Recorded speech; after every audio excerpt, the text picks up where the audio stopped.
Okay, so we're on the inside of the car. What we're going to do is we're going to pump the brake pedal. When that gets nice and hard, put the keys into the ignition, turn it on. You're looking at all the lights come on, so let's just turn this radio down. Make sure all the lights come on the dash. And then we're going to just check something here, turn the engine on. Watch that pedal to creep back down into here. That way you know the servo is working. And you want to make sure that all the lights go back off. Obviously the handbrake's on, the bonnet's open, and that's why those lights are on, but you're making sure all those lights go off, the engine management, ABS lights, those sorts of things. Then we're going to come back down here. I'm going to turn the heating on full blast. I'm going to try talking louder so you hear me. But we're looking for any sort of smells or anything like that coming from the AC. Make sure everything's not leaking in. Make sure nothing is leaking in. Make sure everything's doing its job correctly, then it's been filtered out properly. Once you're happy with that, we're going to move on and check the seat belts. Okay, so we're literally going to grab our seat belt, click it in. We're going to yank that one there to make sure that it's clicking in here. We're going to yank it up here to make sure that's locking in there too. Everything's working fine. Do that all around the whole vehicle. This has got a there's only got 3 doors, so we have to check this seat as well. This is all working perfectly fine. What I'm going to do whilst I'm in the doorways anyway, walking around, I'm just going to spray protective film on everything that moves inside the door. Don't forget the catch mechanism on the other end as well. Now that we've done that, we're going to step outside the vehicle and check the lights.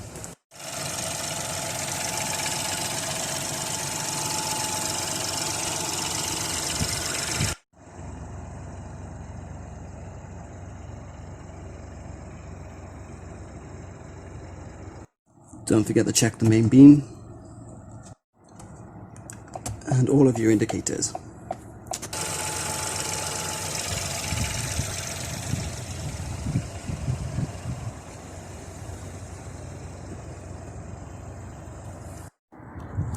Whilst you're walking around checking lights and stuff, don't forget to check down your tyres.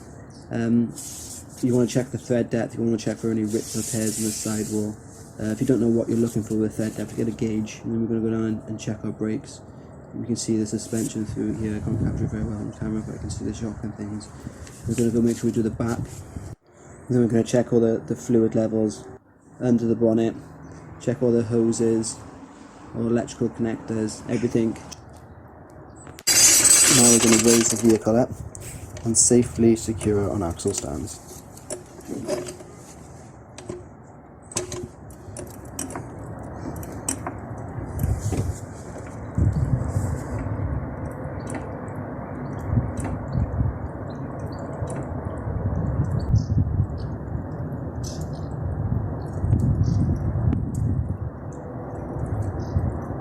So we're just going to slide underneath. I got my 13mm spanner with me, with some plugs here.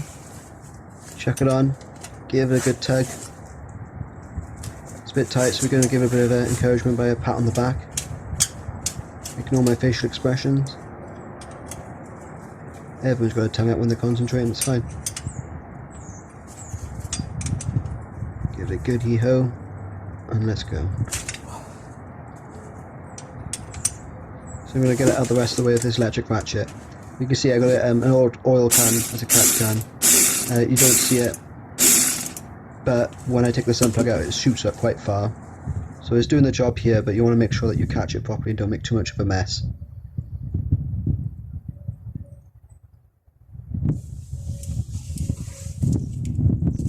Whilst that's just drilling out there, we're going to reach at the back here, and there's no way I could have recorded it and done it at the same time. So what it is, the oil filter is right up the back here.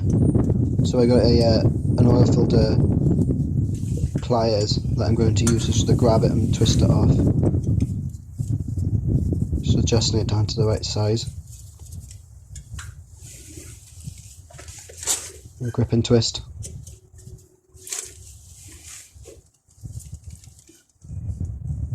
And again, a bigger catch can would have come in handy here as well.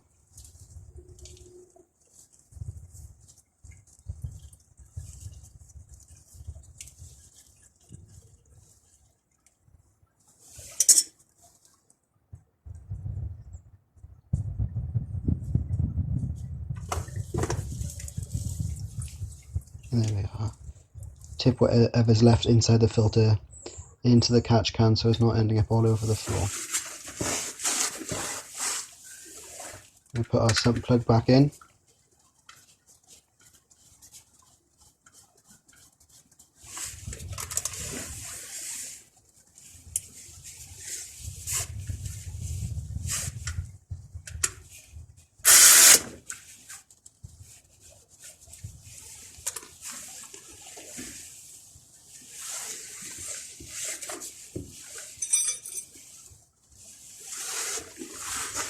Don't forget to change the washer on this.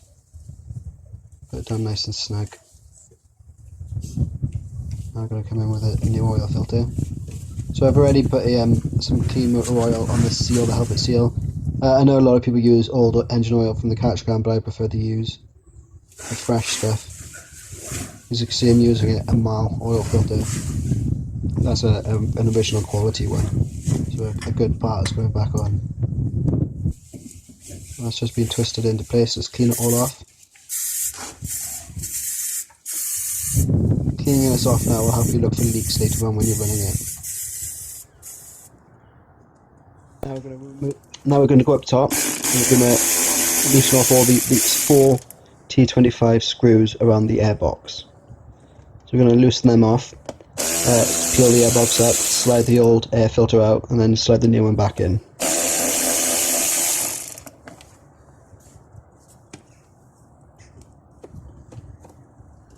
I'm using an electric ratchet, but you can use sort of Torx keys or just a standard one on a ratchet, whatever you want to use.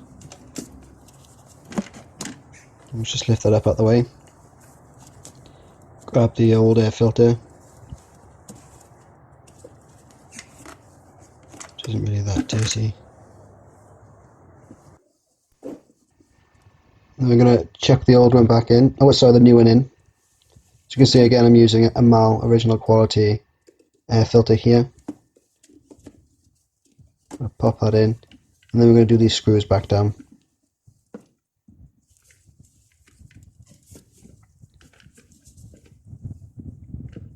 Again, using your weapon of choice. Once that's screwed back down, we're going to top it back up with oil and run the engine looking for leaks. And that is how you service your own Ford Fiesta. Again, this is the 1 litre 3-cylinder engine, EcoBoost turbo.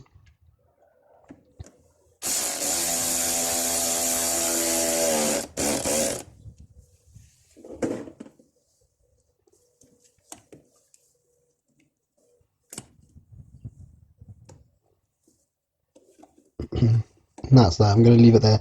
Thanks for watching, guys. Don't forget now to top up your oil, which I'm going to do off camera. I'm sure you know how to do that.